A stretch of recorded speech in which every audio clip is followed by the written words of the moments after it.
మీరు ఎప్పుడైనా ఆలోచించారా? మన ప్రపంచంలోనే అత్యంత శక్తివంతమైన సూపర్ కంప్యూటర్ ఏమిటో? అది నాసా దగ్గర కూడా లేదు. మీ తల లోపలే ఉంది. అవును. అది మన మానవ మెదడు. కేవలం 1.5 కిలోల బరువు మాత్రమే ఉండి ఈ అవయవం చేసే పనులు తెలిస్తే మీరు ఖచ్చితంగా షాక్ అవుతారు. ఈ రోజు వీడియోలో సైంటిస్టులను సైతం ఆశ్చర్యపరిచిన మెదడు గురించి 10 అద్భుతమైన నిజాలను తెలుసుకుందాం. వీడియోని స్కిప్ చేయకుండా చివరి వరకు చూడండి. Fact number 1. మనం నిద్రలేచినప్పుడు మన మెదడు దాదాపు 12 నుండి 25 వాట్ల విద్యుత్తును ఉత్పత్తి చేస్తుంది తెలుసా? ఈ కరెంటుతో ఒక చిన్న ఎల్ఈడి బల్బుని సులభంగా వెలిగించవచ్చు. మనం ఆలోచించే ప్రతి ఆలోచన వెనక చిన్న విద్యుత్ తరంగం ఉంటుంది. Fact number 2. మీ ఫోన్ మెమొరీ 128 జీబీ లేదా 256 జీబీ ఉంటేనే ఫుల్ అయిపోతుంది. కానీ మన మెదడు స్టోరేజ్ కెపాసిటీ ఎంతో తెలుసా? దాదాపు 2.5 పెటాబైట్స్, అంటే 25 లక్షల గిగాబైట్లు. ఇందులో 300 సంవత్సరాల పాటు నిరంతరాయంగా నడిచే టీవీ షోలను సేవ్ చేయవచ్చు. అందుకే మన మెదడు ఎప్పటికీ ఫుల్ అవ్వదు. Fact number 3. మన శరీరానికి ఎక్కడ దెబ్బ తగిలినా ఆ నొప్పిని మెదడు గుర్తిస్తుంది. కానీ ఆశ్చర్యకరమైన విషయం ఏంటంటే, మెదడుకు స్వయంగా నొప్పిని పసిగట్టే శక్తి లేదు. ఎందుకంటే బ్రెయిన్‌లో పెయిన్ రిసెప్టర్స్, అంటే నొప్పి నరాలండి, అవి ఉండవు. అందుకే బ్రెయిన్ సర్జరీ చేసేటప్పుడు రోగికి స్పృహ ఉన్నా కూడా నొప్పి ఏమీ తెలీదు. Fact number 4.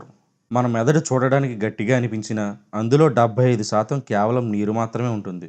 అలాగే మన శరీరంలోనే అత్యంత కొవ్వు ఉండే అవయవం కూడా మెదడే. ఇందులో దాదాపు 60% కొవ్వు ఉంటుంది.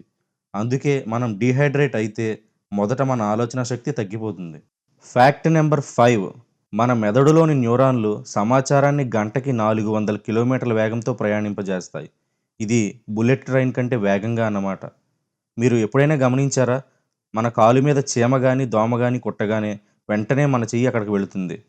ఆ మెసేజ్ అంత వేగంగా పంపేది మెదడే. Fact number 6.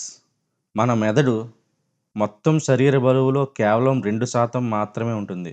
కానీ మనం తీసుకునే మొత్తం ఆక్సిజన్ రక్తంలో 20% ఈ ఒక్క అవయవమే వాడుకుంటుంది.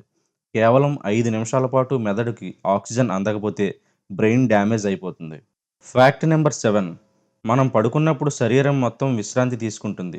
కానీ మన మెదడు మాత్రం పగటిపూట కంటే రాత్రిపూట ఎక్కువ యాక్టివ్‌గా పనిచేస్తుంది. పగలంతా మనం చూసిన, విన్న విషయాలన్నింటినీ సార్ట్ చేసి మెమొరీగా మార్చే పనిని రాత్రిపూట చేస్తుంది. అందుకే మనకు కలలు వస్తూ ఉంటాయి. Fact number 8. మన మెదడులో దాదాపు 86 కోట్ల న్యూరాన్లు ఉంటాయి. ఇది మన పాలపుంతలో ఎన్ని నక్షత్రాలు ఉన్నాయో దాదాపు మన మెదడులో అన్ని నరాల కణాలు ఉన్నాయి. ఇవన్నీ ఒకదానితో ఒకటి ట్రిలియన్ల కనెక్షన్లు కలిగి ఉంటాయి. Fact number 9. మన మెదడు ప్రతిరోజు దాదాపు 70,000 ఆలోచనలను ఉత్పత్తి చేస్తుంది. కానీ విచారకరమైన విషయం ఏమిటంటే ఇందులో 70% నెగిటివ్ ఆలోచనలే ఉంటాయి. Fact number 10. మనం కొత్త విషయాలు నేర్చుకునే కొద్దీ మెదడు యొక్క నిర్మాణం మారుతుంది. దీనిని న్యూరోప్లాస్టిసిటీ అంటారు. అంటే మీరు ఎంత ఎక్కువ చదివితే, ఎంత కొత్తగా ఆలోచిస్తే మీ మెదడు అంత పవర్ఫుల్‌గా మారుతుంది. ఈ వీడియో మీకు నచ్చినట్లయితే మీ ఫ్రెండ్స్ అండ్ ఫ్యామిలీ మెంబర్స్ అందరికీ షేర్ చేయండి. ఇలాంటి మరిన్ని వీడియోస్ కోసం మన ఛానల్‌ని ఇప్పుడే సబ్స్క్రైబ్ చేసుకోండి.